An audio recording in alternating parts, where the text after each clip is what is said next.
Autotuner versus Flex. Which is truly best for Renault SID310 full OBD? Hi everyone, this is Hussein, and welcome back to Bobji Motors, your ultimate hub for everything related to automobile diagnostics, ECU programming, and tech that makes car tuning a breeze. Before we dive in, a quick heads up.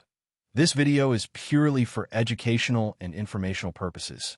Everything I show here is meant to guide technicians, learners, and car enthusiasts safely. We respect fair use guidelines, and all images, clips, and references belong to their original owners. Always follow manufacturer instructions and local laws when working on vehicles. Now, here's a question for you. When it comes to working with a Renault SID310 ECU, which tool do you think is actually more reliable, Autotuner or Flex? Stick around till the end, because I'll share some insider tips and a unique trick that most people don't know about this ECU. Alright, let's get into the real problem first. Suppose you're trying to read your Renault SID310 ECU using Autotuner. Everything seems fine during the read, but the trouble starts when you try to write back a modified file. You'll often get this frustrating message, error, authorization failed. So what's going on? The issue isn't always the ECU itself. It often comes down to how the car systems are prepared for programming. A simple but essential solution is this. After turning off the dashboard, close all the doors using the remote, then unlock them again using the remote before attempting the right operation, without triggering the ID creation. Essentially, keep the doors closed during the programming process. This small step can save a lot of headaches and prevent failed authorization errors. Now let's compare Autotuner versus Flex for full OBD reading and writing on the SID310. Autotuner works, but it comes with limitations. Even in boot mode, many users face issues, and it's not just Autotuner. CMD Flash and Zorse Multiprog also struggle, particularly with checksum errors.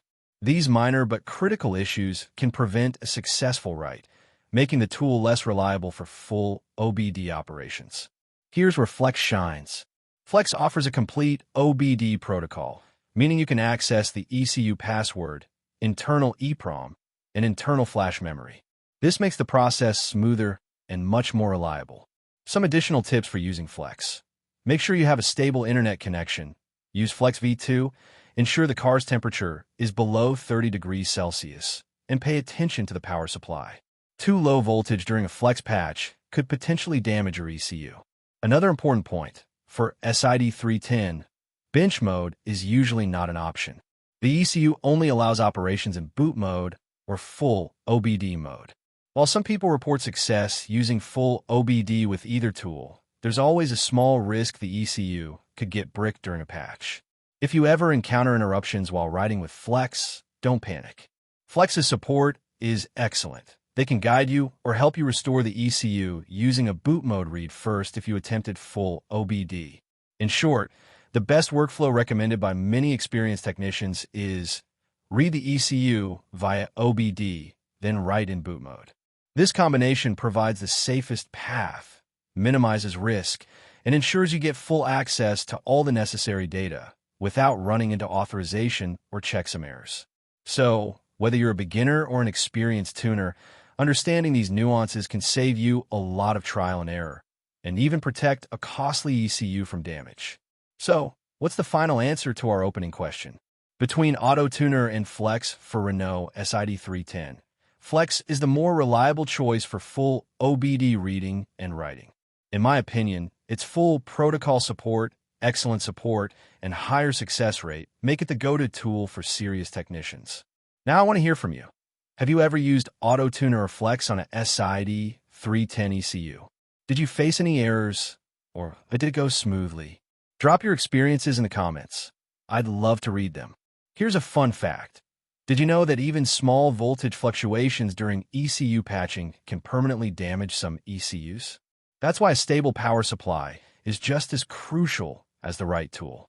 And finally, if you found this guide helpful, we have a challenge. 10,000 likes and 1,000 comments.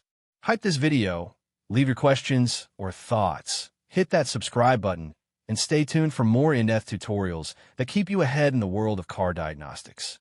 Thanks for watching till the end, and remember, Keep learning, keep exploring, and happy diagnosing.